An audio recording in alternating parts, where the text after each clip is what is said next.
Growing up, my younger brother was our family's crown jewel, rewarded with luxury cars at 16 and endless praise for absolute mediocrity. I was just the practical, invisible sister. So, when he finally discovered that the quiet software company I built from scratch was worth $28 million, he did not feel proud. He did not even feel embarrassed. He felt robbed. He had always believed that everything of value in our family belonged to him by birthright. My name is Alexis Chapman, and I am 36 years old. If you want to understand how a family tears itself apart over money and pride, you first have to understand the soil we grew up in. We lived in Franklin, Tennessee, in a sprawling, meticulously manicured house where the lawn was always perfectly edged and the front doors were heavy, imported mahogany.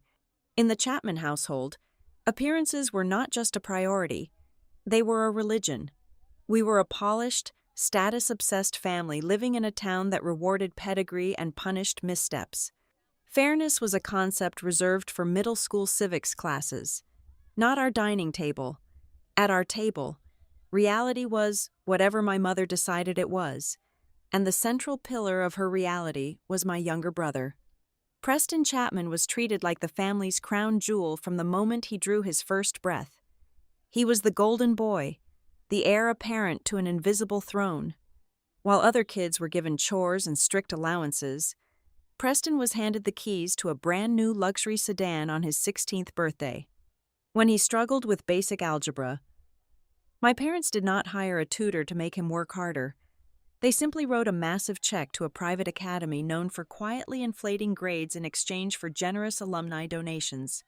Later, there were the fraternity bailouts, thousands upon thousands of dollars wired in the middle of the night to cover damaged property or settle quiet disputes so his record would remain entirely spotless. Preston was bathed in endless praise for absolutely mediocre achievements. If he managed to show up to a family dinner wearing a blazer, my mother acted as if he had just closed a multinational merger, and then there was me. I was labeled early on, and those labels stuck like tar. I was steady, I was practical. Whenever family friends came over and asked about us, my mother would beam about Preston's boundless potential before gesturing vaguely in my direction, noting with a tight, apologetic smile that I was not the charismatic one. In the Chapman vocabulary, those words were not compliments. They were polite ways of making me invisible. Being practical meant I did not require attention.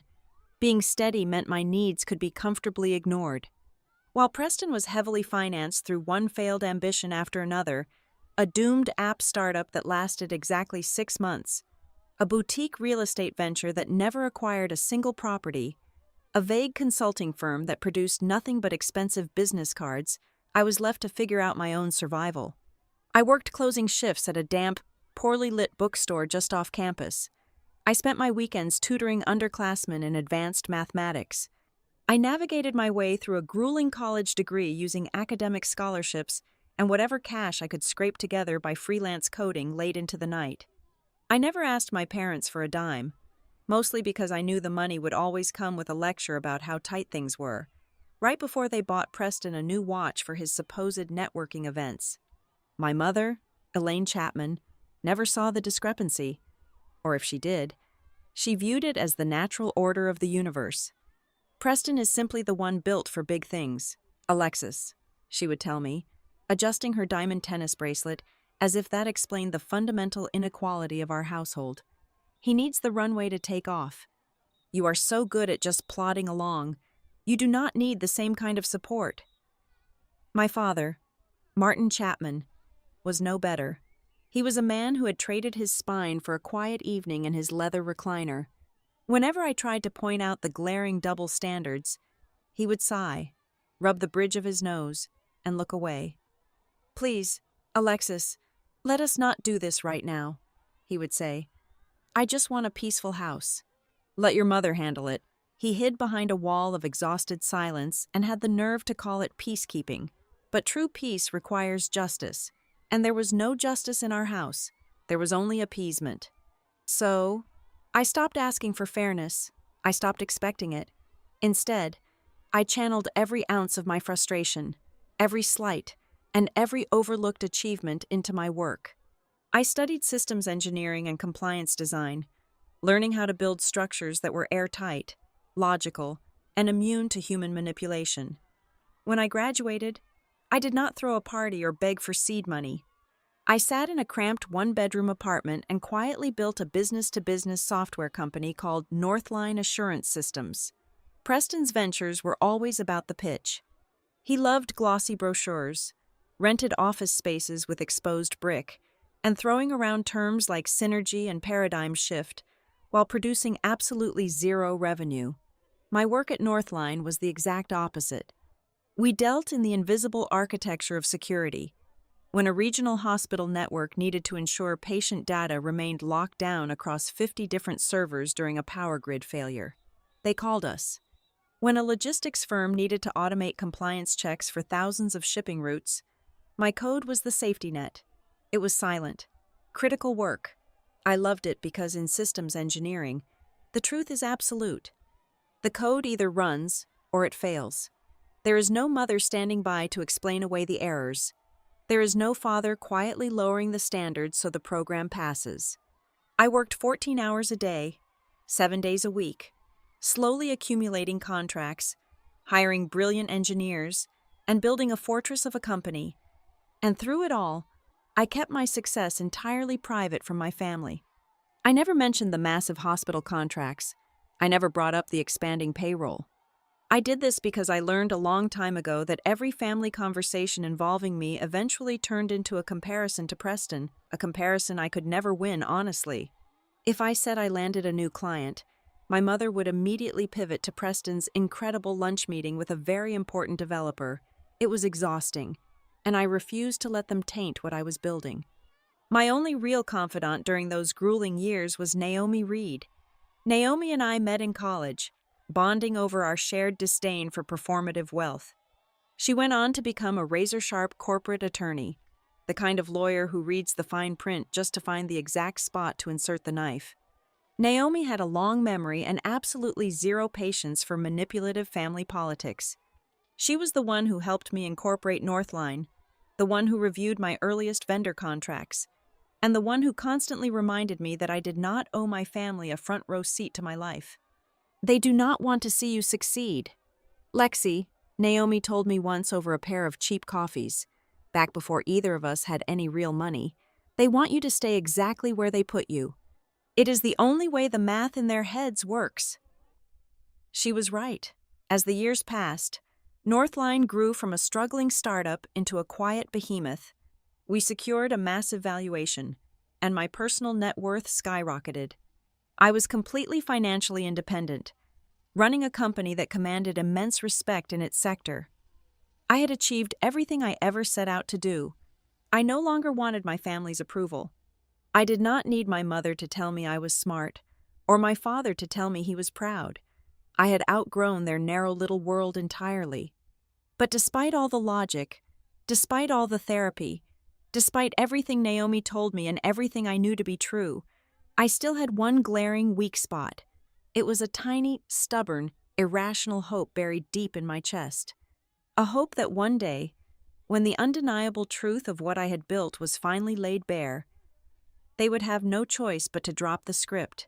A hope that, just for a moment, they would look at me and finally see me clearly. I should have known better. In a family that survives on illusions, the truth is never a revelation. It is an act of war. The dining room of my parents' house was suffocatingly warm, heavy with the scent of roasted rack of lamb and the overwhelming floral notes of massive hydrangea centerpieces. It was their 40th wedding anniversary, and the entire extended family had been summoned to bear witness to their enduring union. In reality, we were all just an audience for the usual theatrical production. The long mahogany table was crowded with aunts, uncles, and cousins, all drinking wine that cost $300 a bottle, all nodding along to the same monotonous rhythm we had endured for decades. At the center of it all, commanding the room as if he were a visiting dignitary rather than an unemployed son living off a trust fund, was Preston. For the first hour, no one else managed to get a word in edgewise. Preston was holding court, his hands moving expansively as he detailed his newest venture. A flashy redevelopment project he called Iron Crest District Partners. He leaned forward, flashing a perfectly veneered smile at our uncle sitting across from him. "It is going to completely change the region," Preston declared, his voice booming over the gentle clinking of silverware against fine china. "We are talking about scalable, multi-use ecosystems. It is a paradigm-shifting approach to commercial real estate. We are not just building retail spaces, we are curating hyper-local commercial viability." He spoke entirely in buzzwords. There was no mention of zoning permits, no discussion of supply chain logistics for raw materials, and certainly no mention of actual capital secured. It was all empty air dressed up in a custom-tailored suit. Yet, looking around the table, you would think he had just cured a major disease. My mother, Elaine, positively glowed with pride. She sat next to him, her hand resting delicately on his forearm, constantly nudging the relatives on either side of her to admire her son's grand vision. "Is it not just incredible?" my mother asked the table, her eyes shining. "Preston has always had such a magnificent eye for the future. He sees things the rest of us simply cannot grasp." My father, Martin, sat at the head of the table, silently pouring himself another generous glass of Cabernet. He offered a vague, non-committal nod, keeping his eyes firmly fixed on his plate. I sat near the foot of the table, quietly cutting my lamb, perfectly content to remain a shadow in the room. I had survived these dinners for 36 years by treating them as anthropological studies rather than family gatherings. But invisibility is a fragile thing in a room full of people who measure their own worth by looking down on someone else. The conversation eventually, inevitably, hit a lull. That was when my cousin Julian, a junior vice president at a regional bank who possessed an unearned sense of supreme arrogance, leaned back in his chair and looked down the table at me. "So, Alexis," Julian said, his tone dripping with a condescending sweetness, "are you still doing those little software contracts working from home, right?" The table shifted its collective gaze toward me. It was the standard pivot. Once everyone had sufficiently worshipped at the altar of Preston, it was time to highlight the contrast. "I still work in software, yes," I replied evenly, taking a sip of my sparkling water. Julian chuckled. A wet, unpleasant sound. He glanced at Preston, clearly looking for camaraderie. "Well, someone has to do the grunt work. You probably spend your life organizing spreadsheets for men with real ideas, right? Making sure the Wi-Fi works for the visionaries." A ripple of laughter moved around the table. It was not a loud, uproarious laugh, but a polite, synchronized hum of amusement. It was the exact amount of laughter required to humiliate me without technically violating the rules of high society decorum. My mother offered a small, sympathetic sigh, as if my very existence was a tragic burden she bravely bore. Preston smirked, taking a long, slow sip of his wine, victorious in a competition I was not even participating in. I looked at Julian. I looked at the smug satisfaction resting comfortably on my brother's face. I felt the familiar, heavy weight of their collective dismissal pressing down on my shoulders. For years, I had forced myself to absorb this same bitterness just to keep the peace, but tonight, it finally tasted sharp enough that I could no longer hold it in. I set my fork gently onto the porcelain plate. The tiny clink sounded unusually sharp in the quiet dining room. I rested my hands on the table and met Julian's gaze, my expression completely blank. "Actually, Julian, I am not freelancing," I said, my voice projecting clearly down the length of the mahogany table. "I own Northline Assurance Systems. We handle compliance and security architecture for institutional networks. And a recent private secondary transaction valued my personal position in the company at $28 million. The room went dead still. It was a sudden, violent cessation of movement. Forks stopped halfway to open mouths. Crystal wine glasses froze mid-air. The ambient chatter of 30 people evaporated in a single microsecond. The silence that followed was so absolute, so heavy. It felt as though all the oxygen had been instantly vacuumed out of the dining room. I watched the exact moment Preston lost command of the atmosphere. The smug, untouchable aura he had worn all evening shattered. His face, usually a mask of relaxed confidence, contorted. First came a blank, uncomprehending disbelief, as if I had just spoken to him in a dead language. Then, the blood rushed to his cheeks, painting his neck and face a mottled, furious red. "You are lying," Preston spat, the words dropping like stones into the silent room. "I assure you, I am not," I replied, keeping my voice utterly level. Preston slammed his hand down on the table, causing the silverware to rattle violently. "That is a lie. You are making that up to embarrass me. You are exaggerating some pathetic little coding project because you cannot stand that everyone is paying attention to Ironcrest. $28 million. You. You do not even own a house. I own 3, actually," I corrected him calmly. "I just prefer not to boast about them at dinner." The veins in Preston's neck bulged against his collar. He stood up, his chair scraping harshly against the hardwood floor. "You are pathetic. Alexis, you are manipulating numbers just to try and steal my moment. You have always been jealous of me. Instead of addressing the undeniable reality that I had just fundamentally altered the power dynamic of our entire lineage. My mother did exactly what she had done every day since we were children. She threw herself in front of Preston to shield him from the truth. Alexis, how could you—" My mother gasped, clutching her linen napkin to her chest. She looked at me not with curiosity or pride, but with absolute horror. "How could you be so incredibly cruel to say something so provocative, so aggressively competitive? At our anniversary dinner, you always have to ruin his moments." She did not ask if it was true. She did not ask how I had achieved it. Her only concern was that my reality was hurting her son's feelings. "I was simply answering Julian's question," I said, leaning back in my chair. Preston erupted. It was not a measured adult anger. It was the wild, flailing tantrum of a spoiled child who had just been told the world did not revolve around him.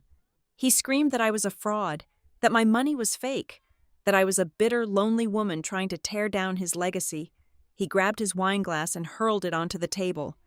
The delicate baccarat crystal shattered into 100 pieces, sending a spray of dark red wine across the pristine white linen tablecloth, splashing onto my mother's silk blouse and splattering across the floral centerpieces. Chaos descended. Aunts shrieked and stood up, dabbing at wine stains. Uncles muttered under their breath, pulling their wives away from the table. My father finally stood, his face pale, shouting at Preston to calm down, but his voice lacked any real authority. The dinner ended right there, fractured into a dozen panicked, whispering pieces. I did not raise my voice. I did not argue. I simply picked up my purse from the back of my chair and began walking toward the front hall to retrieve my coat. As I stood by the heavy mahogany front doors, buttoning my trench coat, I paused. I looked back down the long hallway toward the dining room. Preston had pushed away from the ruined table and was pacing furiously near the archway, running his hands through his hair, his chest heaving. I watched him from the shadows, and that was when I noticed something that made the blood freeze in my veins. Preston was not just angry. Anger I understood. Anger was his default reaction to losing the spotlight. But this was different. His eyes were darting frantically around the room. His hands were trembling. He was sweating profusely, the sheen of moisture catching the light from the chandelier. He looked like a man who had just stepped off a cliff in the dark and was waiting to hit the ground. He looked terrified. He was not just furious that I had succeeded. He was panicked. It was a visceral, desperate panic, as if the sudden revelation of my wealth had just severely disrupted a set of invisible plans he already had in motion. I stood there in the quiet hallway, the distant sounds of my mother crying over ruined silk echoing from the dining room, and I realized my brother was not just a spoiled visionary. He was a man trapped in a corner, and I had just unwittingly turned on the lights. By Tuesday morning, my phone had become a weapon. The notifications did not stop. They arrived in a relentless, synchronized wave of texts, missed calls, and lengthy voice notes. If you listen to the tone of these messages without paying attention to the words, you might think a tragedy had struck, and the family was rallying in a time of profound grief.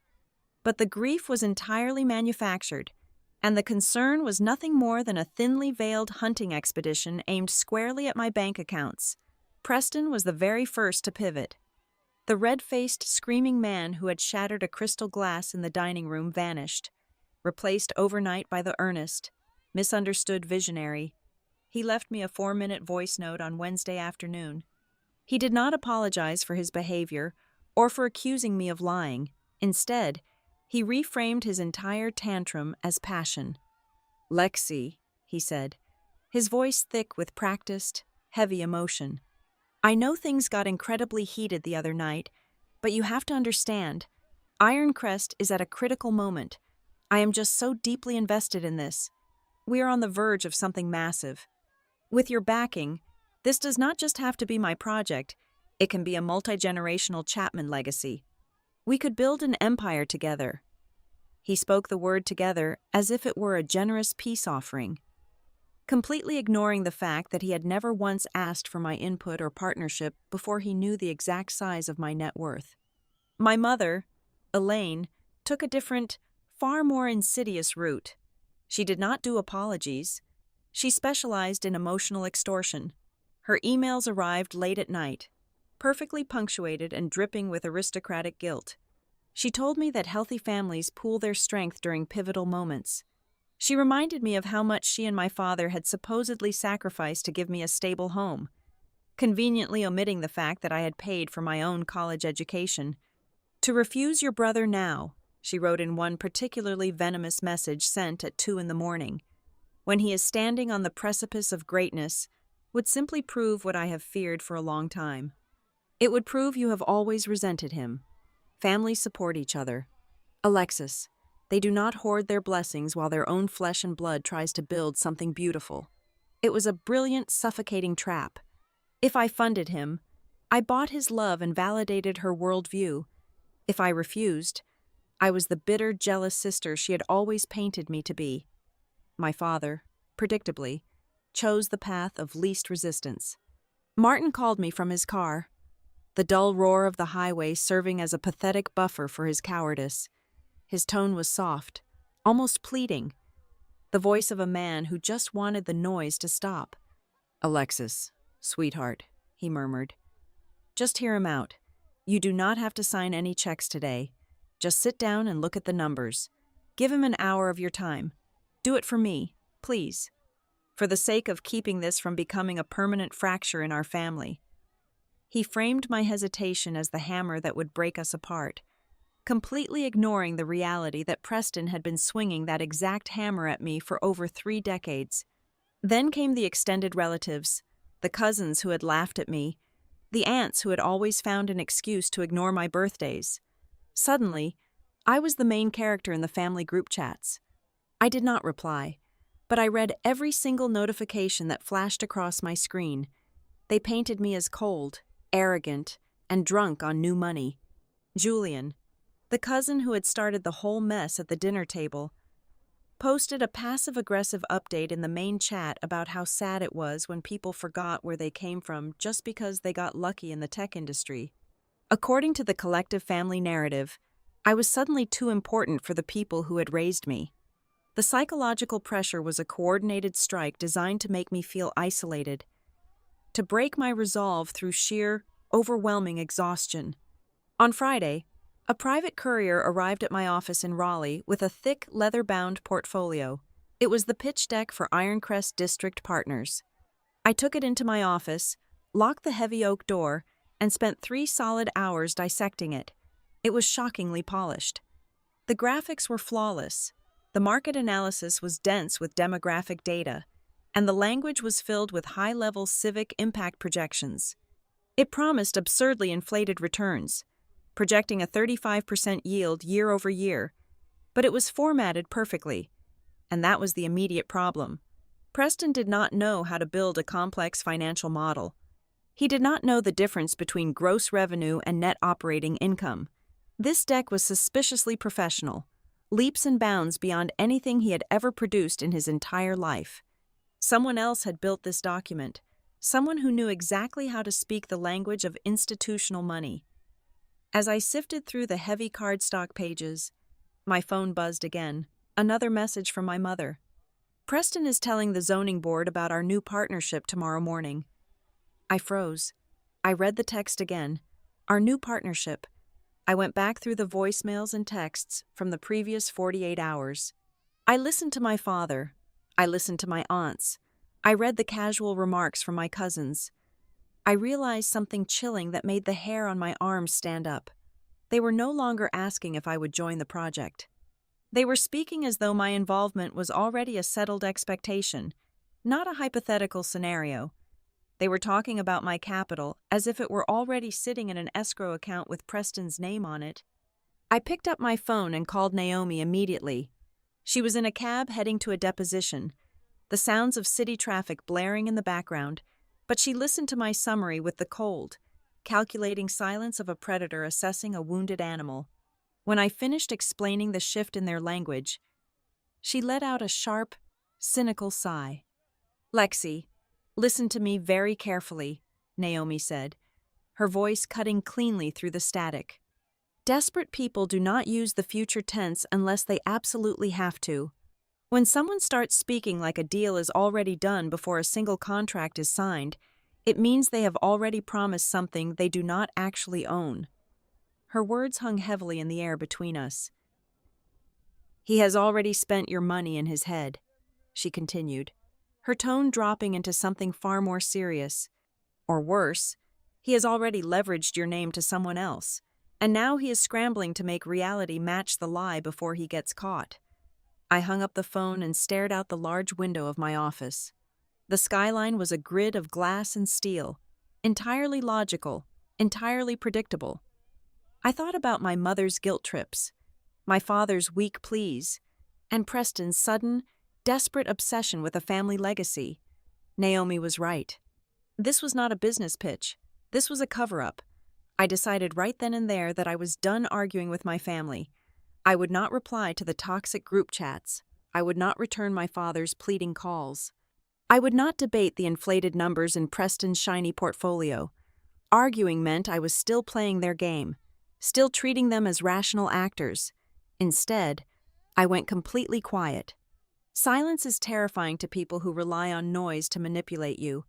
I let the texts pile up into the hundreds. I let the voicemails go to full capacity. I stopped pushing back, and instead, I started listening to the spaces between their words. Preston was frantic. The family was escalating. There was a rapid rhythm to their desperation, a tightening of the screws that felt less like persuasion and more like sheer, unadulterated terror. They needed my yes, and they needed it quickly. I leaned back in my chair, resting my hands on the leather-bound pitch deck. I could feel it now, vibrating beneath the glossy pages and the angry family texts. There was a hidden clock ticking behind all their pressure. A definitive deadline Preston was racing against, and I was going to find out exactly when time ran out. The email arrived on a Thursday morning at exactly 8:45. The subject line was utterly mundane, the kind of sterile corporate phrasing I saw a dozen times a day in my line of work. It read, "Routine verification regarding Ironcrest District Partners Guarantor Package." The sender was a managing director at Halcyon Ridge Capital, a formidable private lending firm based out of Charlotte, known for backing aggressive commercial developments across the region. I opened the message between sips of black coffee, my mind already running through the schedule for my morning development team meetings. The text on the screen was polite. It was strictly professional. And it was absolutely devastating. "Dear Ms. Chapman," the email began, "we are conducting our final due diligence review for the senior debt facility associated with Ironcrest District Partners. Before we release the first tranche of funding, our compliance team requires a standard verbal confirmation of the guarantor documents submitted by your brother last week. Given the scale of your committed financial backing, please let us know when you have 10 minutes for a brief verification call." I stopped breathing. The ceramic coffee mug in my hand felt suddenly incredibly heavy. Committed financial backing, not a prospective investor, not a potential partner, a committed backer. My cursor hovered over the 3 attached file icons at the bottom of the email. My hand was visibly shaking as I clicked the first document. It was a formal letter of financial support. At the bottom of the second page, resting confidently above a typed line bearing my full legal name, was my signature. Or rather, a very convincing ghost of it. It looked exactly like the signature I had used on my passport renewal application 7 years ago, slightly sharper on the terminal angles than how I signed documents today. The second file was a personal net worth summary. It outlined my liquid assets, real estate holdings, and my exact equity position in Northline Assurance Systems. The numbers were not perfectly accurate down to the decimal, but they were terrifyingly close. Someone had meticulously pieced together my financial footprint using old tax filings my parents had access to, archived philanthropic bios from charity galas I had sponsored, and the valuation figure I had dropped like a bomb at the anniversary dinner. But the third document was the one that made the walls of my office feel like they were closing in. It was a strategic integration outline. It explicitly stated that Northline would provide proprietary data compliance infrastructure for the entire Ironcrest retail network. It used phrases like decentralized security architecture and zero trust verification protocols. Those were not generic tech buzzwords you could pull from a quick internet search. Those were highly specific internal marketing phrases we used only in our enterprise-level pitch decks. They were phrases Preston could not possibly have known on his own. The material was just real enough to be lethal. I forwarded the entire email thread directly to Naomi. She called me exactly 4 minutes later. "Lexi, where are you right now?" Naomi asked, her voice stripped of any casual warmth, replaced entirely by the razor-sharp cadence she used in federal court. "I am in my office," I replied, staring blankly at the forged signature on my monitor. "Good. Close the blinds and do not answer your cell phone for anyone with your last name," she instructed. "I am looking at these attached PDFs. Tell me right now you did not sign a single piece of paper even vaguely resembling this." "I have not signed anything for him in my entire life," I said, the cold reality finally settling into my bones. "He forged it. But Naomi, the phrasing in the tech integration document, it is internal Northline language. He had to have help getting that." Naomi exhaled sharply, a harsh sound over the speaker. "This changes everything. Lexi, this is no longer a pathetic golden boy bluffing to relatives at a dining table. This is actionable misrepresentation aimed at institutional lenders. This is wire fraud, bank fraud, and corporate espionage all rolled into one heavily leveraged nightmare." Through her extensive network of legal back channels, Naomi immediately reached out to a trusted colleague who had deep ties to Halcyon Ridge Capital. We needed to know exactly how far the rot had spread. By 3 o'clock that afternoon, we had a much clearer, much darker picture of the blast radius. Preston had not just used my name to secure this final loan application. He had been deploying me as a human shield in one-on-one investor pitches for weeks. When early-stage seed investors asked why such a massive, ambitious project had so little institutional backing to start, Preston pointed to me. He used my quiet success as the phantom pillar holding up his entire house of cards, implying that my unshakable backing was the absolute reason serious money should trust him. Naomi managed to have Halcyon discreetly share a chain of additional correspondence to help us clarify the scope of the file. In one particular email, the lead underwriter at Halcyon had asked Preston why I had not attended any of the preliminary development board meetings in Savannah. Preston's written reply was a masterpiece of manipulative fiction. "Alexis is fully aligned with our capital strategy," Preston wrote. "However, given the sensitive nature of her government contracts at Northline, she prefers to remain intentionally low profile. She wants the focus to remain on the local civic impact of Ironcrest, rather than her personal net worth overshadowing our community partners." He had weaponized my actual, genuine desire for privacy to cover up his brazen forgery. He made my silence look like a strategic business decision. As Naomi and her team began pulling the public corporate filings for Ironcrest, the underlying motive for the fraud became glaringly obvious. Ironcrest District Partners was not merely underfunded, It was a sinking ship on fire. Preston was horribly leveraged. He had taken out millions in high-interest mezzanine debt and short-term bridge loans just to secure land options and pay his bloated executive team. The project was entirely overpromised. He had sold the exact same developmental milestones to 3 different local investment groups. Ironcrest was completely dependent on this final $40 million financing round from Halcyon Ridge, just to avoid an immediate, catastrophic collapse. If Halcyon walked away, the early lenders would call their notes. The local contractors would go unpaid. Preston would face total financial ruin, a mountain of civil lawsuits, and very likely a federal indictment. I sat in the gathering dusk of my office, watching the city lights flicker to life outside the floor-to-ceiling windows. The chaotic puzzle pieces of the last 2 weeks suddenly snapped together with sickening, undeniable clarity. The frantic, emotional texts from my mother about pooling family strength. The soft, pleading phone calls from my father begging me to just sit down and look at the numbers to avoid a permanent fracture. The aggressive, coordinated group chat messages from the extended cousins painting me as an arrogant traitor. The entire family pressure campaign had never been about convincing me to join a new, exciting venture. They were not trying to get me on board. They were desperately, violently trying to force reality to catch up to a lie Preston had already sold to some of the most ruthless private lenders in the Southeast.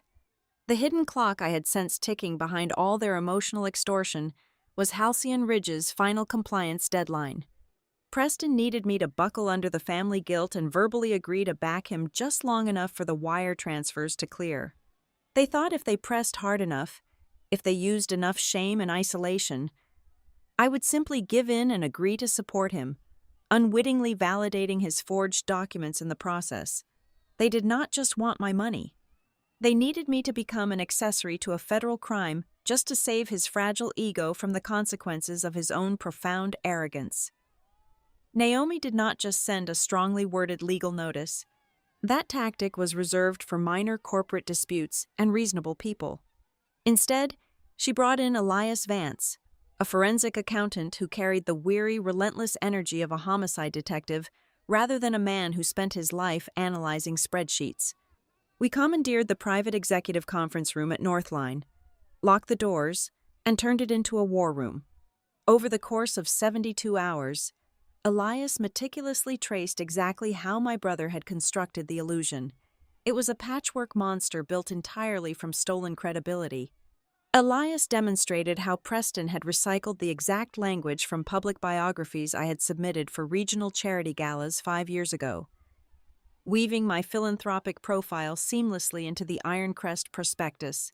He matched the formatting of the documents Preston had submitted to the lenders. The margins, the specific corporate blue hex codes, the proprietary font pairings, all of it was a flawless imitation of a Northline executive summary. Furthermore, Elias uncovered how they had reverse-engineered my personal financial footprint, using selective details pulled directly from old family trust records, documents my parents kept secured in a locked mahogany filing cabinet in their home office. However, the formatting was far too perfect for Preston to have executed it alone. My brother lacked the discipline for high-level forgery. The bigger shock arrived when Elias isolated a specific line item buried deep within the Ironcrest vendor ledger. It was a 6-figure consultant invoice paid to a boutique advisory firm. When I pulled the state registry for that firm, the name of the registered principal made the blood run completely cold in my veins. Jules Danner. 2 years earlier, I had personally fired Jules from her role as an operations director at Northline. I terminated her because she possessed a catastrophic habit of mishandling confidential client material, constantly prioritizing speed over the rigorous security protocols that defined the core of our business. Jules had apparently found a highly lucrative new client in my brother. She had guided his team, helping them imitate the exact visual language and credibility markers of my company. She was smart enough to avoid directly copying proprietary code or stealing actual client lists, actions that would have triggered immediate criminal espionage charges. Instead, she stole our aura. She taught Preston exactly how to make his hollow shell of a company look like a fully integrated Northline subsidiary. Reviewing the comprehensive investor packets they had generated, the psychological strategy became brutally clear. The documents framed Preston as the visionary face of the operation, the charismatic force driving the community forward. I was explicitly cast as the quiet, deeply introverted infrastructure mind working diligently behind the scenes. It was the exact, perfect combination my brother needed to become believable to institutional money. If investors ever wondered why Preston could not explain the technical logistics, the supply chain matrix, or the data compliance of his own smart district, he simply smiled and said that his brilliant sister handled the complex plumbing while he steered the ship. My fabricated involvement gave his incompetence an ironclad alibi. As Elias dug deeper into the subpoenaed communication logs, the betrayal moved from professional espionage to intimately familial destruction. My mother's fingerprints began appearing everywhere. We uncovered a digital trail of forwarded introductions to wealthy country club acquaintances. There were carefully worded emails from Elaine to potential local donors, aggressively vouching for the unbreakable business bond between her two children. In one sickening exchange with Preston's public relations manager, my mother explicitly urged him to act quickly during a pitch meeting. "You must anchor the room with Alexis's name before doubt sets in." My mother wrote, "She knew exactly what she was doing. She was actively managing the fraud, running interference on the social front, and ensuring my name was deployed like a blunt instrument whenever an investor asked too many hard financial questions." My father's involvement was murkier, but in its own quiet way, infinitely worse. Martin was consistently copied on warning emails from Preston's internal accountants, frantic messages flagging severe cash flow shortages, and questioning the legality of listing uncommitted guarantors on federal loan applications. My father never authorized anything directly, but he responded to these glaring red flags with agonizingly weak objections. He would reply to a thread detailing a massive budget shortfall by typing, "Are we absolutely sure this is the right path? Son, perhaps we should slow down." His words stopped nowhere. They prevented absolutely nothing. He watched the train hurtling toward a cliff and simply closed his eyes, hoping the inevitable crash would not be too loud. But the final piece of the investigation was the one that fundamentally altered my strategy. Through the banking records Elias had managed to untangle, I learned that Halcyon Ridge Capital was not the only entity being systematically deceived. Ironcrest had been quietly collecting massive upfront deposits from smaller subcontractors and local partners. These were independent landscaping companies, regional electrical installers, and local concrete layers. They had signed binding contracts, hired extra crews, and purchased hundreds of thousands of dollars in raw materials strictly because Preston had assured them the institutional financing was fully secure. He had heavily implied that my wealth was the ultimate safety net backing the entire play. The fraud was no longer just an insult against my personal reputation or a violation of my familial boundaries. Innocent businesses, people who had worked their entire lives to build their livelihoods, were positioned to get absolutely crushed if the Ironcrest project imploded. If the institutional lenders pulled their funding, Preston would declare bankruptcy, and those local contractors would be left holding the bag. They would lose their homes. They would lose their businesses. They would be ruined simply because they trusted the Chapman name. Naomi sat across the conference table from me, her hands folded neatly over the massive stacks of printed evidence. She laid out the standard legal playbook. We could file an emergency injunction, serve Preston with a comprehensive cease and desist, and quietly inform the lenders that the guarantor documents were entirely forged. It would kill the deal immediately and contain the blast radius to a few private boardrooms. I looked at the invoice from Jules Danner. I read my mother's calculated, manipulative emails one more time. I thought about my father silently watching it all happen from the comfort of his leather recliner. If I shut it down quietly, Preston would immediately spin the narrative. He would tell the extended family, the local media, and the entire town that I had maliciously sabotaged his one chance at greatness out of sheer, petty spite. My parents would spend the rest of their lives mourning the magnificent empire I had stolen from their golden boy. I would remain the villain in their story forever. I made a crucial decision right then. Staring at the polished wood of the conference table, I told Naomi to hold the injunction. I would not simply deny my involvement from a safe, quiet distance. I was going to let my brother keep building his confidence.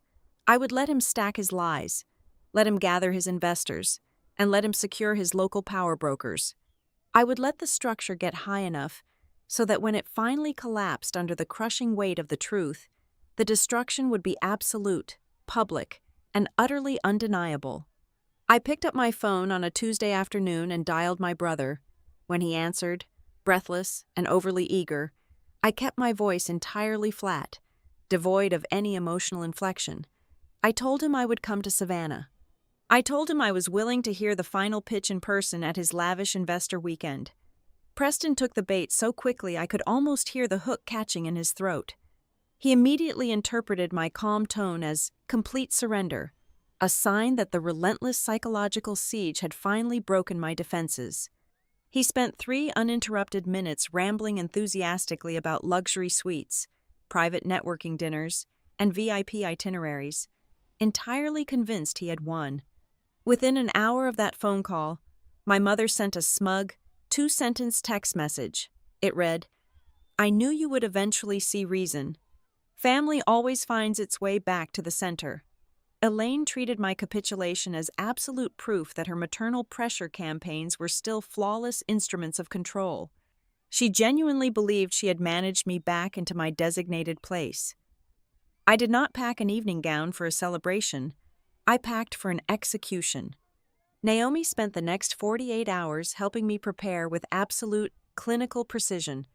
There would be no false promises from my mouth, and absolutely no dramatic entrapment theatrics that Preston could later spin to a sympathetic crowd as malicious deception. "You do not lie to anyone," Naomi instructed, sitting across from my desk and sliding a heavy leather binder toward me. It was filled with immaculate documentation, chronologically stamped witness affidavits, and a rigorous schedule of timed disclosures. "You just let him talk.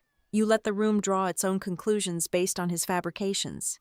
We are going to build a cage out of his own words, and we are going to lock the door while everyone is watching."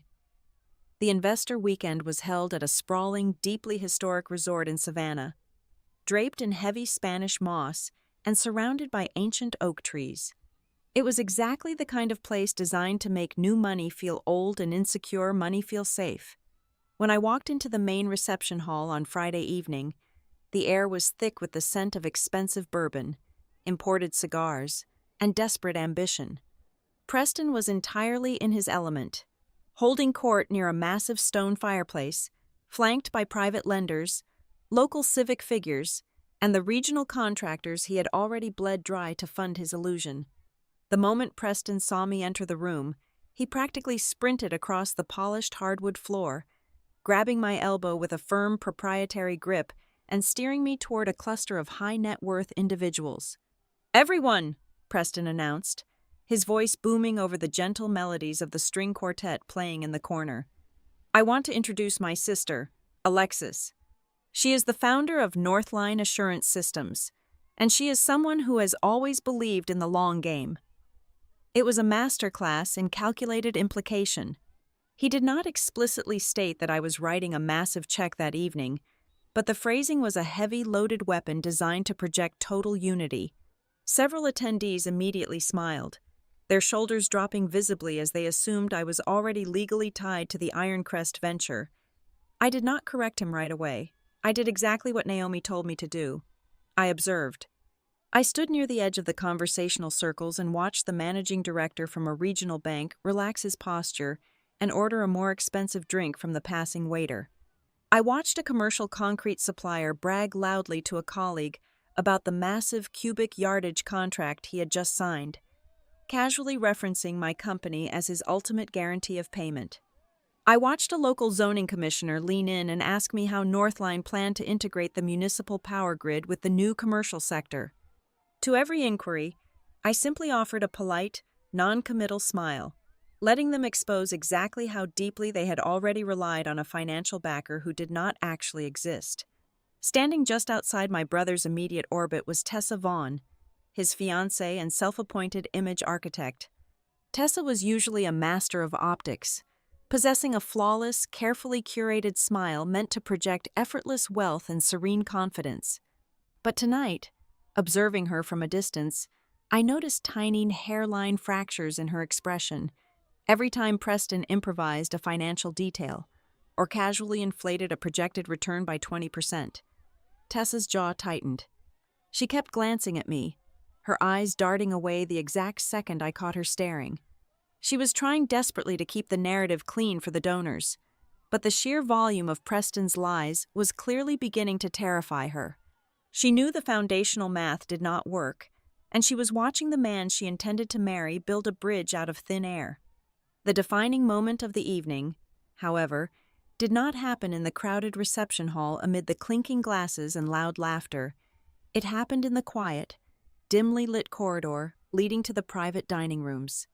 I had stepped away from the crowd to get a glass of sparkling water when my father stepped out of the shadows, physically blocking my path back to the event. Martin looked terrible. His skin was the color of old parchment, and the bags under his eyes were bruised and heavy, betraying weeks of severe sleep deprivation. He checked nervously over his shoulder before he spoke, his voice dropping to a harsh, desperate whisper. "Alexis, please," he said, reaching out a trembling hand to grasp my wrist. I pulled my arm back immediately, and he flinched as if I had struck him. "I need you to do something for me tonight. I am not asking you to fund the whole project. Just give him a comfort letter, a temporary statement of intent. Sign a single piece of paper that might keep the halcyon financing alive long enough to avoid catastrophe." I stared at the man who had spent my entire life hiding behind a newspaper whenever the house grew tense, the man who called his cowardice peacekeeping. "What catastrophe, Dad?" I asked, my voice barely above a whisper, laced with an icy calm. "If Ironcrest fails tomorrow, Preston declares bankruptcy. He starts over using his trust fund. That is his catastrophe, not yours. Why are you begging me in a hallway?" Martin closed his eyes, a violent shudder ripping through his frail frame. "It is not just Preston," he confessed, the words tasting like ash as they left his mouth. "I guaranteed the mezzanine debt 7 months ago, when the short-term bridge loans started coming due and the cash ran out. Preston told me he just needed a temporary backstop until your capital cleared. He swore it was a formality. I put up the retirement assets, all of it, and I signed a secondary lien connected to the family home in Franklin. If Halcyon walks away this week, the early lenders will call those notes instantly. We will lose the house. Alexis, your mother and I will lose absolutely everything." The silence in the corridor was absolute, suffocating and profound. I stood perfectly still, letting the sheer, unadulterated ugliness of the truth wash over me in freezing waves. For my entire life, I had viewed my brother as a solitary parasite, a spoiled, arrogant son grabbing at money and attention wherever he could find it, enabled by passive parents. But looking at my broken, terrified father leaning against the wallpaper of a luxury resort, I finally saw the entire machine for what it truly was. It was never just Preston acting alone. It was a whole family ecosystem built on delusion, status, and unearned pride. They had protected him, funded his failures, and enabled his worst instincts for decades, because admitting he was a fraud meant admitting they had failed. They had fed him their own financial security. They had fed him their own dignity. They had fed him the very roof over their heads. And when there was absolutely nothing left in their accounts for the machine to consume, when the consequences finally arrived at their front door, they turned around and decided it had to start feeding him with my life. My money was supposed to be the final sacrifice on the altar of Preston's ego. I looked at my father, feeling no pity, no anger, and no lingering childhood desire for his approval. I felt only a cold, absolute clarity. The trap Naomi and I had set was no longer just for my brother, it was for all of them. I returned to Raleigh on Sunday morning, leaving the suffocating humidity and the desperate, clinking glasses of Savannah far behind me. The air in my penthouse felt crisp, sterile, and perfectly controlled. a sharp contrast to the chaotic web of lies my family was currently spinning. Naomi was already waiting at my kitchen island when I walked through the door. She did not offer a greeting. She simply slid a thick, heavily tabbed manila folder across the polished marble counter. Over the weekend, while I was watching my father crumble in a dimly lit resort corridor, Naomi's investigative team had been tearing through the deeper, hidden layers of Ironcrest's corporate filings. "Look at page 4, Naomi instructed, her voice devoid of any warmth. I opened the folder. It was a copy of a backdated board consent memo, filed internally at Ironcrest 3 months prior. The document explicitly implied that I had given verbal approval to provide exploratory financial support for the district redevelopment. At the bottom of the page, validating this fabricated narrative, was my father's signature. Martin Chapman had signed his name to a lie. The memo was flimsy. It held absolutely no real legal weight and would instantly disintegrate in a serious federal court fight. But in the murky, fast-paced world of mezzanine debt and bridge loans, it was just enough. It was a perfectly designed smokescreen meant to soothe nervous intermediaries and keep the entire fraudulent enterprise breathing until the institutional money arrived. "He signed it right after you refused to answer their phone calls," Naomi noted, tapping the date on the paper. "Martin gave them the cover they needed to keep pitching your name, but the corporate maneuvering was not what made my stomach physically turn." Naomi reached into her leather briefcase and pulled out a second, smaller file. This one hit much harder, slicing straight through the bone. It contained a digital trail we had subpoenaed from the senior partner at the accounting firm that managed my parents' taxes. For over 8 months, my mother had been systematically contacting the firm, quietly gathering my old financial summaries, archived philanthropic biographies, and copies of legal documents bearing my authentic signature. She had executed this intelligence gathering under the incredibly mundane guise of updating the family estate files. Elaine Chapman had not just defended her son's sudden ambition. She had actively supplied him with the exact ammunition he needed to forge my identity. She had spent the better part of a year building the weapon Preston was currently holding to my head. I was still processing the sheer, premeditated cruelty of my mother's actions when the final, most devastating piece of evidence arrived. It did not come from a forensic accountant or a subpoena. It came from a disgruntled relative. On Tuesday evening, my phone vibrated with an incoming message from an unknown number. It was Mallory Pike, a second cousin who ran a boutique event planning firm in Nashville. Mallory had handled the catering, lighting, and floral logistics for Preston's lavish Savannah weekend. Predictably, she had submitted her final invoice and had been met with complete silence. Mallory was furious about the money, but she was also carrying a heavy, suffocating, guilty conscience. She called me, her voice shaking with a mixture of anger and deep shame, and confessed that the family's coordinated harassment campaign had not been spontaneous. "Alexis, I am so sorry," Mallory whispered over the phone. "I cannot be a part of this anymore. I am sending you something right now. You need to see exactly what they have been doing behind your back." My email chimed a moment later. Mallory had sent a massive encrypted file containing hundreds of high-resolution screenshots.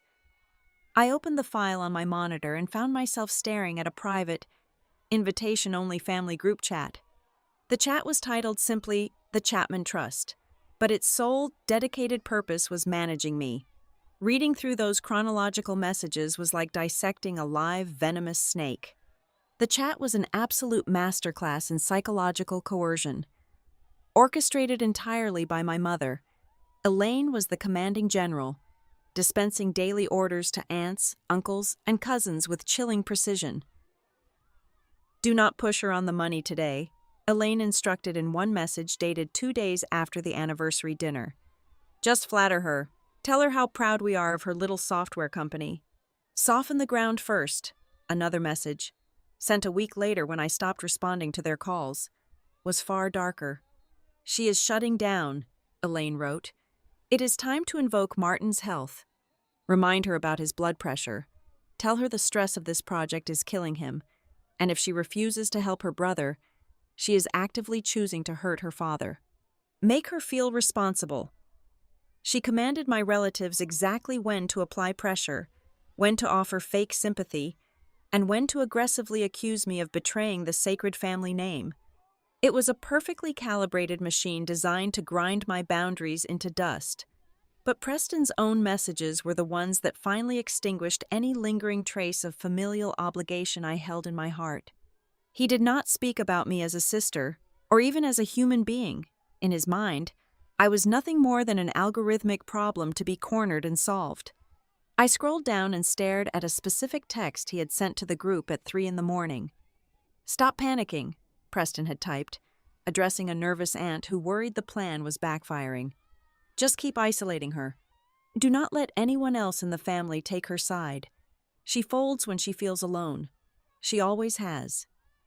I sat back in my chair, the glow of the monitor illuminating the dark room. The silence in my penthouse was absolute.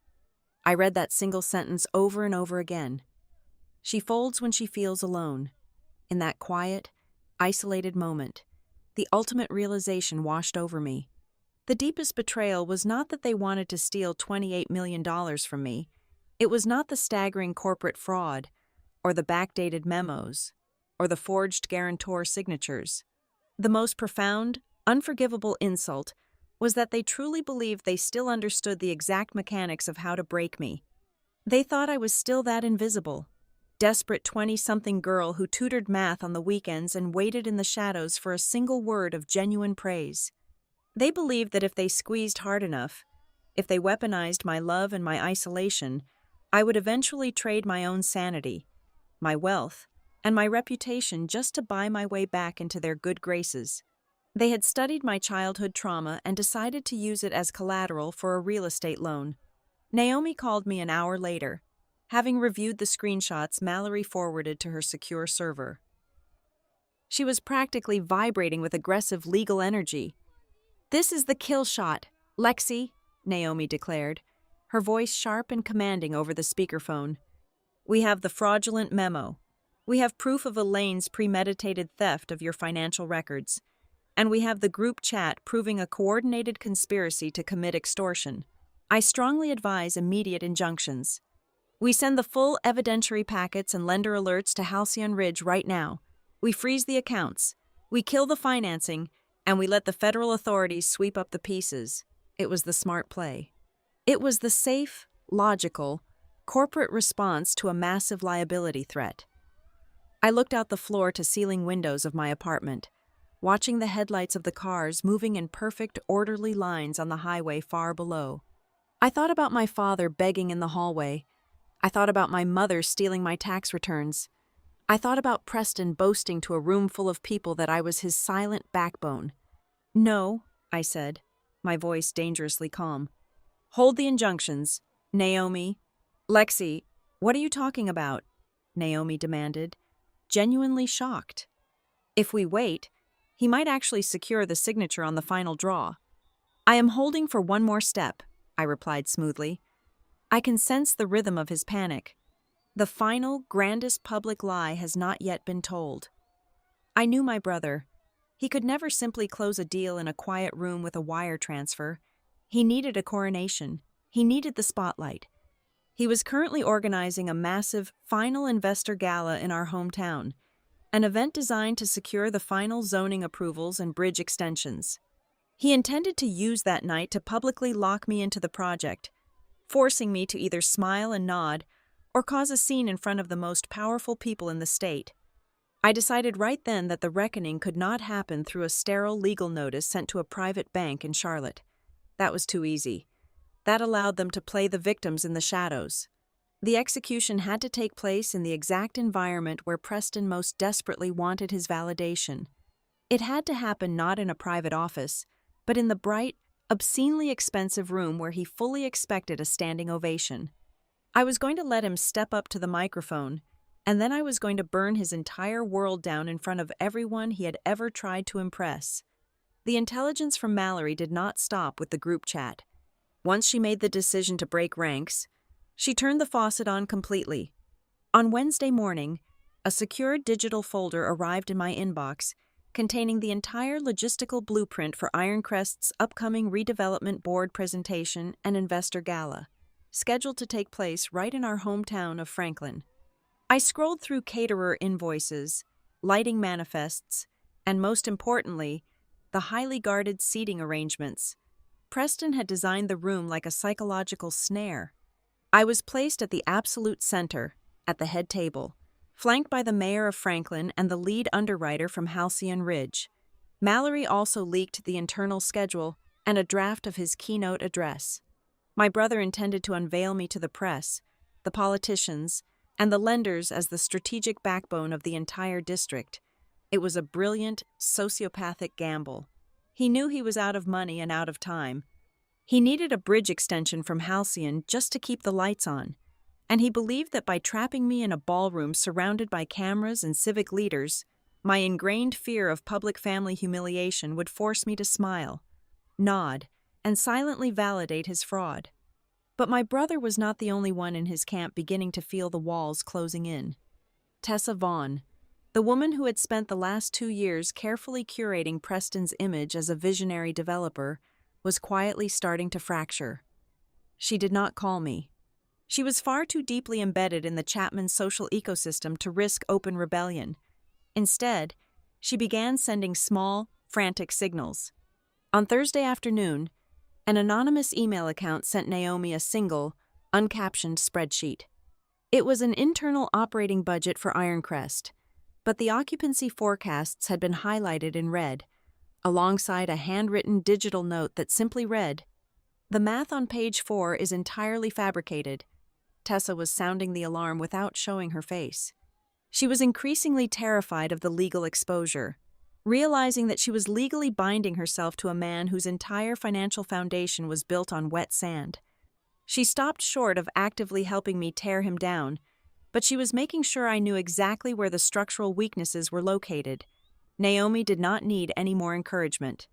She spent the next 48 hours transforming my conference room into an absolute fortress of weaponized compliance. She was not just preparing a defense. She was lining up a sequence of lethal pressure points. On her massive glass whiteboard, she mapped out 4 distinct digital triggers. The first was a formal lender notice, drafted directly to the Halcyon Ridge General Counsel, detailing the exact nature of the forged guarantor documents. The second was an insurer notification, ready to instantly alert the bond underwriters that Ironcrest was operating under fraudulent premises, an act that would void their construction coverage immediately. The third was a comprehensive legal packet for the Franklin Redevelopment Board. The fourth was a sterilized, bulletproof media brief. Each one of these triggers was loaded and waiting on Naomi's outbox. They were programmed to launch the absolute second my brother stepped up to a microphone and publicly misrepresented my involvement one final time. While Naomi handled the corporate artillery, I needed to understand the human cost of my brother's ambition. Through a private investigator, I arranged a highly confidential meeting with 2 local contractors who had been bleeding capital into the Ironcrest site. We met at a dimly lit diner on the outskirts of Raleigh, miles away from the polished country clubs my family frequented. The 2 men, a structural steel foreman named Greg and a commercial electrician named Marcus, sat across from me in a cracked vinyl booth.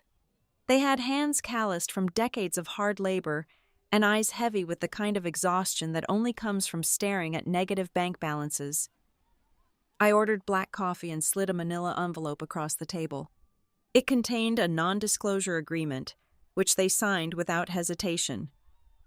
"I need to know exactly what my brother told you," I said, keeping my voice low against the clatter of the diner. Greg leaned forward, running a hand over his tired face. "He told us institutional financing was delayed by 30 days because of bureaucratic red tape. But he said we had to keep pouring concrete and laying wire to meet the municipal zoning deadlines. He told us not to worry about the float." "Why did you agree to float him?" I asked. Marcus let out a bitter, humorless laugh. "Because he showed us your prospectus. He sat in my office, looked me dead in the eye, and said Alexis Chapman is the guarantor on the master policy. He said your company was anchoring the tech infrastructure, and that your personal assets were backstopping the vendor accounts. I advanced him $250,000 in custom materials based entirely on your name. I took out a second mortgage on my house to cover my crew's payroll. I looked at the absolute desperation etched into their faces. These men had not invested in a flashy paradigm shift. They had bet their homes, their businesses, and the livelihoods of their employees on the integrity of my name. You will get your money back, I told them, my voice turning into a vow. I cannot tell you how it is going to happen, but do not sign any new releases, and do not put another piece of steel in the ground. Be at the Franklin Heritage Club on Saturday night. I left the diner with my resolve hardened into something impenetrable. This was no longer just about reclaiming my narrative from a toxic family. It was about dismantling a predator. The gravity of the impending collapse must have finally pierced through my father's dense layers of denial. The next morning, Martin Chapman bypassed my security desk and appeared unannounced in the lobby of Northline Assurance Systems. He looked small, hollowed out, and entirely devoid of the patriarchal authority he had coasted on for decades. I walked out of the elevator and found him standing nervously near the glass entrance, wringing his hands. "Alexis," he pleaded, his voice cracking as he stepped toward me. "Please, I know what he did. I know it is bad, but the gala is tomorrow night. Half the town will be there. The mayor is speaking. If you blow this up now, the scandal will destroy us. Can you not just shut it down quietly? Tell the bank privately. Withdraw your name behind closed doors. Save this family from a public slaughter." I stood perfectly still, letting the bustling noise of my employees moving through the lobby wash over us. I looked at this man who had watched his son systematically attempt to ruin my life and was still only concerned with the optics of the neighborhood. I gave him the coldest, most absolute truth of his entire life. "Dad, there is no quiet version anymore," I said, my tone completely flat. "You had years to be quiet. You had years to stop him before he stole from innocent people. You chose the illusion. Now there is only honest or dishonest, and tomorrow night we are finally going to be honest." He flinched, stepping back as if I had struck him, and slowly walked out the glass doors without another word. Less than an hour later, my office phone rang. It was my mother. She had clearly spoken to Martin, and the sheer terror of losing her carefully constructed social empire had completely stripped away her aristocratic veneer. She did not attempt to flatter me. She did not invoke family unity. She simply lashed out like a cornered animal. "You are enjoying this, are you not?" Elaine hissed into the receiver, her voice trembling with raw, unfiltered venom. "You have been waiting for this exact moment your entire pathetic life. You could never stand that he was the bright one. You could never stand that people loved him. You are not protecting your company. Alexis, you have just been waiting years for your chance to punish us." I held the heavy receiver against my ear. I listened to the frantic, jagged sound of her breathing. I listened to the utter panic bleeding through the anger in her voice. She was desperate for a reaction. She wanted me to scream back, to justify myself, to engage in the chaotic emotional warfare that had defined our entire relationship. She needed me to fight her, because fighting meant she still had a tether to my emotions. I said absolutely nothing. I let the dead, heavy silence stretch out over the line. 10 seconds, 20 seconds. The quiet expanded, wrapping around her accusations and swallowing them whole. "Say something!" she finally shrieked, the command breaking into a terrified sob. Silence is a remarkable weapon. It is the very first thing the invisible child learns to master. You learn to move quietly, to observe silently, to endure without a sound. But when you finally stop needing permission to speak, that same silence stops being a shield. It becomes a blade. I let her listen to the quiet reality of her own destruction for 3 more seconds, and then I gently placed the receiver back on the cradle, cutting the line dead. It was exactly 9 o'clock on Friday evening, just 24 hours before the gala was set to begin, when a frantic knock echoed through my hotel suite. I had booked a room at a quiet, discreet boutique hotel on the edge of Franklin.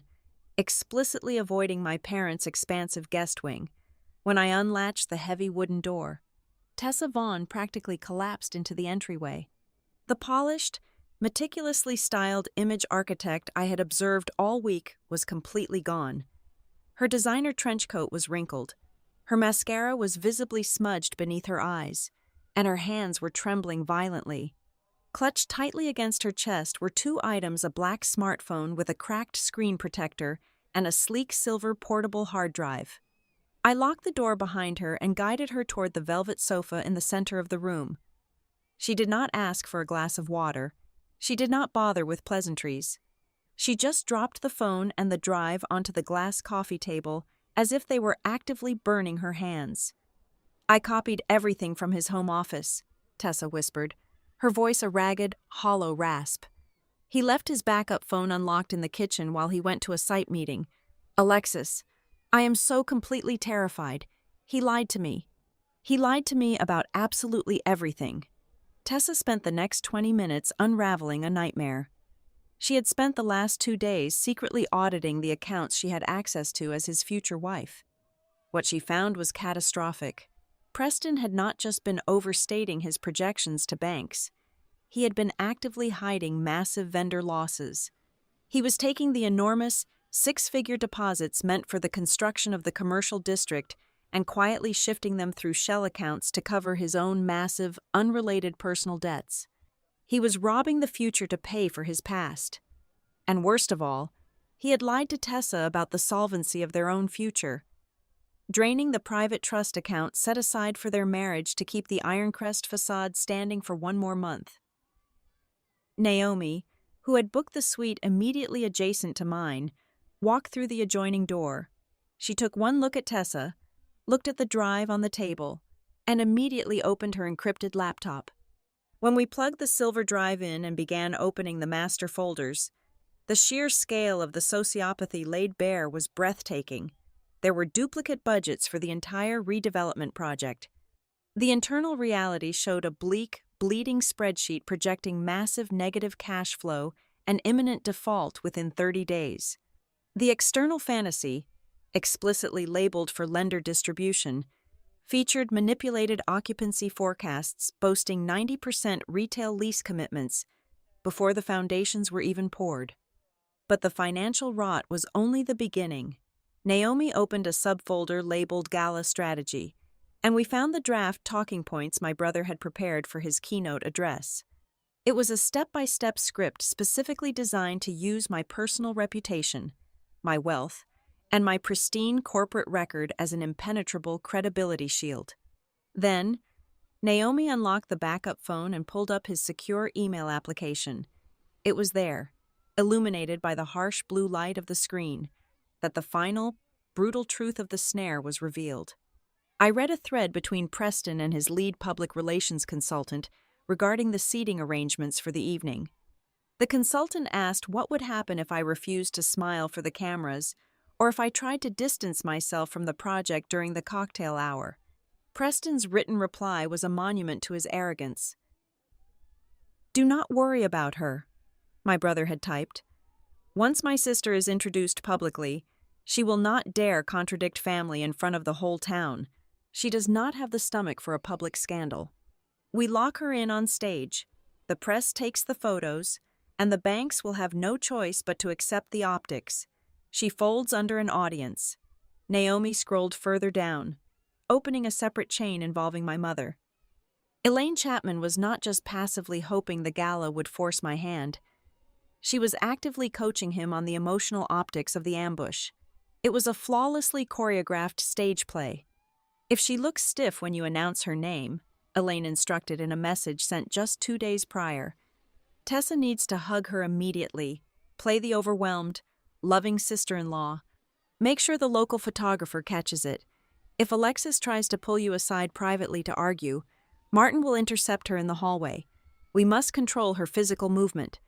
If she resists the narrative, you look hurt, not angry. Frame her resistance as personal cruelty. Make her look deeply ungrateful to the town. But whatever you do, keep smiling." I felt my jaw lock tight. I had known my mother was manipulative, but seeing her treat my psychological boundaries like stage directions for a community theater production was a new, horrifying low. And then, my father's name appeared on the screen. Just yesterday, Martin had cornered me in a lobby, trembling and pleading with me to stop the exposure to save the family from scandal. He had played the victim of a runaway son perfectly. But in an email chain dated 3 weeks ago, Martin had responded to the plan to corner me on stage. Just ensure the mayor is seated close enough to her table so she feels the municipal pressure. Martin had written, "She respects civic authority. Use it." He knew. He had always known. Martin knew the gala was going to be used as a public weapon to lock me into an association I never consented to, and he had actively contributed tactical advice on how to spring the trap. His performance in my office lobby had been nothing but a desperate, last-minute improvisation when he realized the trap might be failing. Naomi pushed away from the laptop, her expression hardening into absolute granite. The legal strategy shifted permanently in that exact second. "We are no longer just managing civil containment," Naomi stated, her tone echoing the cold finality of a judge delivering a lethal sentence. "This is not isolated exaggeration or a desperate son stretching the truth to impress his parents. This is sustained, premeditated deception involving multiple parties conspiring to commit financial fraud and extortion. I am expanding the response protocol right now. We are moving to a potential criminal fraud referral. The absolute second he tells the lie tomorrow night, we do not just alert the lenders. We hand the entire file over." Tessa left the hotel shortly after midnight, terrified and shaking. She was driving straight to an airport to stay with her sister out of state, fleeing the blast radius. I did not blame her. After the door clicked shut, the suite fell into a heavy, profound silence. I did not sleep. I sat in a high-backed armchair by the window, watching the streetlights of Franklin cast long, distorted shadows across the wet pavement. I did not panic. I did not shed a single tear of grief for the parents and the brother I was about to completely incinerate. Grief is for things that have value, things that are lost by accident. You do not grieve a tumor when it is finally cut out of your body. I spent the dark hours of the early morning sharpening. I organized the physical folder we would carry into the venue. I memorized the exact sequence of timed disclosures Naomi and I had meticulously planned. I stripped away every lingering ounce of childhood conditioning, every ingrained instinct to keep the peace, and replaced it with cold, absolute logic.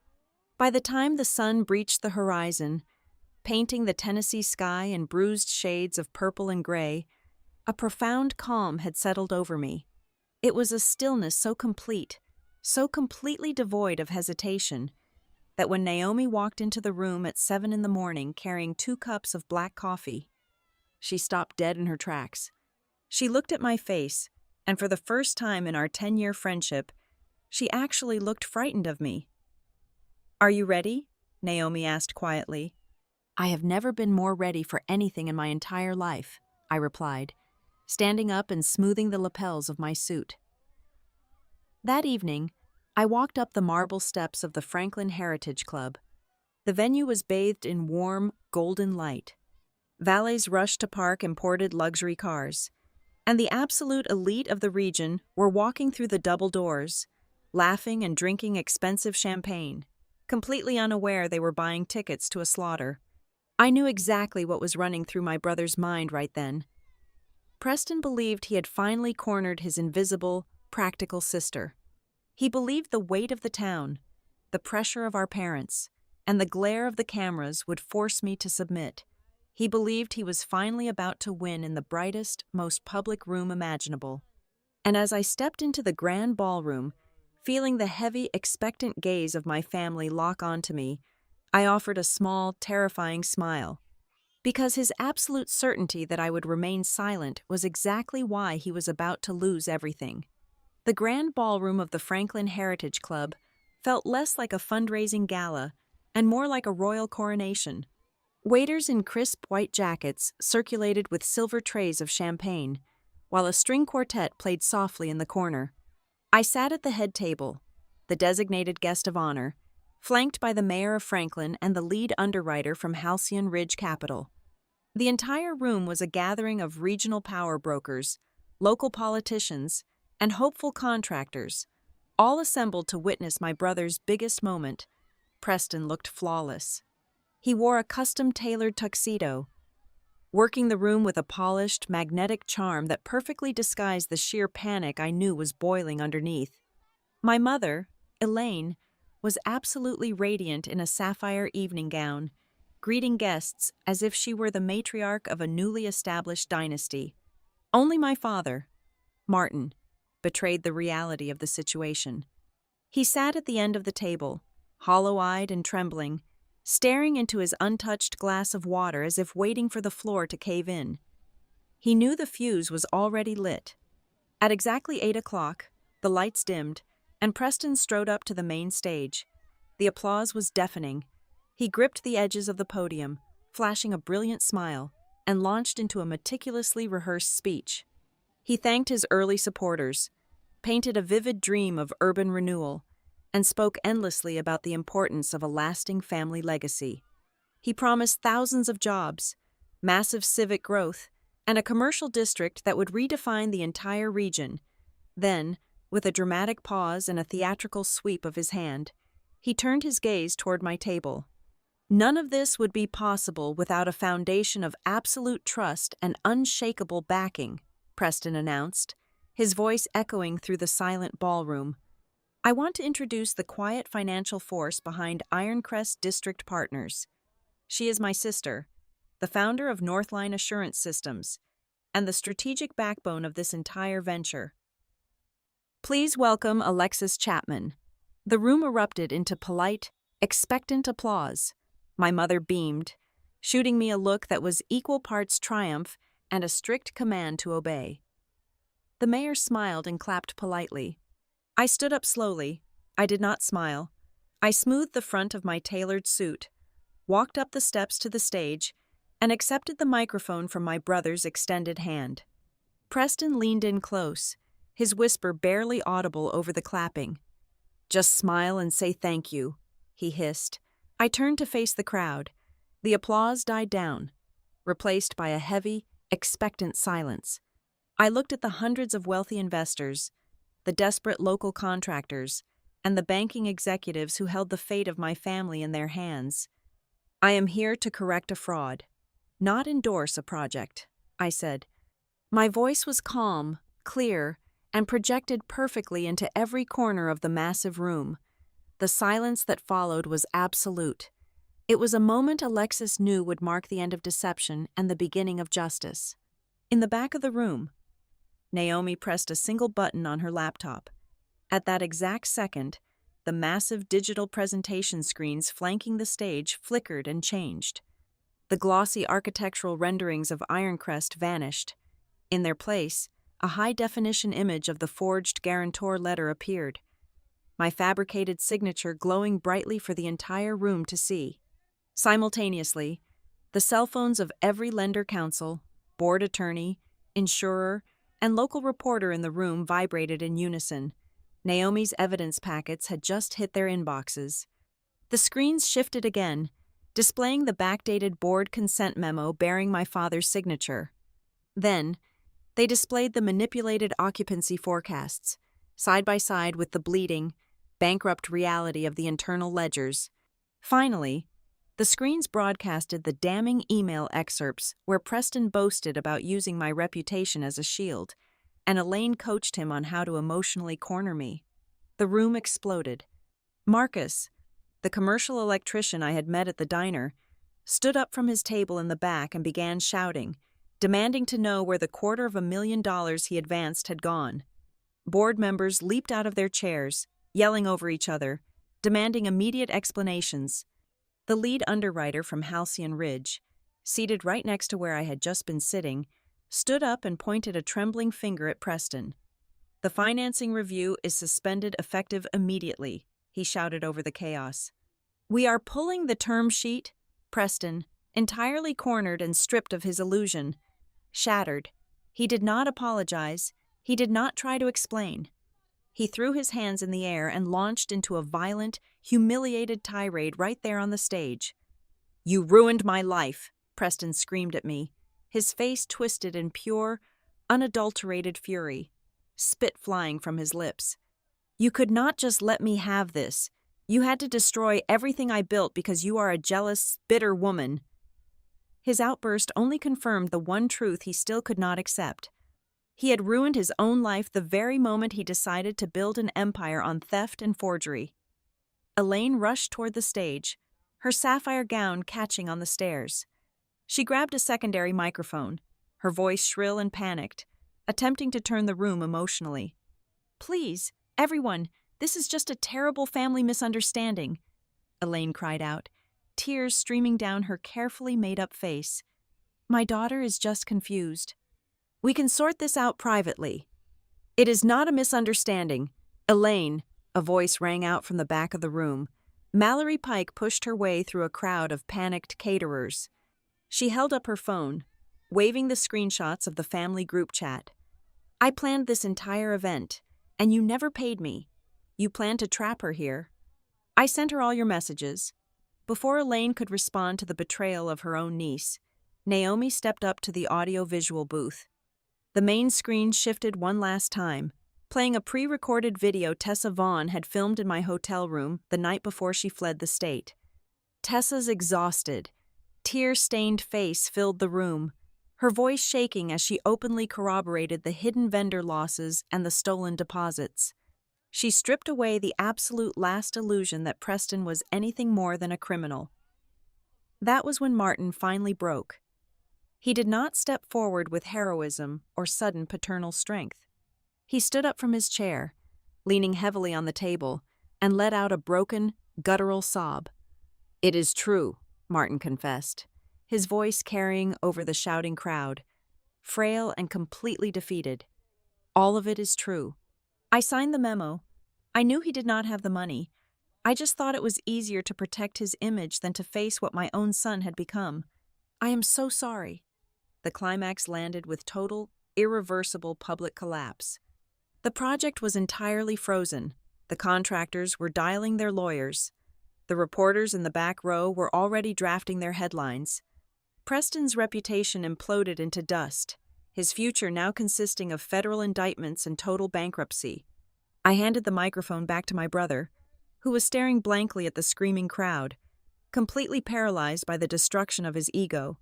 I walked down the steps of the stage, moved through the chaotic sea of ruined investors, and walked out the heavy oak doors of the Heritage Club into the cool, crisp night air. I did not walk out as the discarded, invisible daughter. I walked out as the only Chapman who had ever built something real. In the months that followed the gala, the fallout was swift and merciless. I legally severed all financial and personal ties with my parents and my brother. I protected Northline Assurance Systems, permanently isolating my assets from the ensuing wreckage of the Ironcrest federal fraud investigations. I relocated my life and my headquarters entirely, moving into a stunning glass-walled penthouse in the heart of Raleigh. The space was bright, modern, and completely devoid of shadows. On a warm Friday evening, I hosted a celebration for Northline's next massive expansion round. The room was filled with my brilliant engineers, my fiercely loyal legal team led by Naomi, and the genuine friends who had actually earned a place in my life. Standing by the window, looking out over a city I had conquered on my own terms, I realized the absolute cleanest revenge was not the public destruction I left behind in Franklin. The ultimate victory was far simpler. I kept absolutely everything they tried to take from me, and I kept none of the people who thought they owned me. Thank you so much for listening to my story today. I would love to know where you are listening from. So please drop a comment below and share your thoughts on how I handled my family. Please subscribe to Helena Revenge Stories, like this video, and support the channel even more by pressing the hype button so this story can be heard by more people.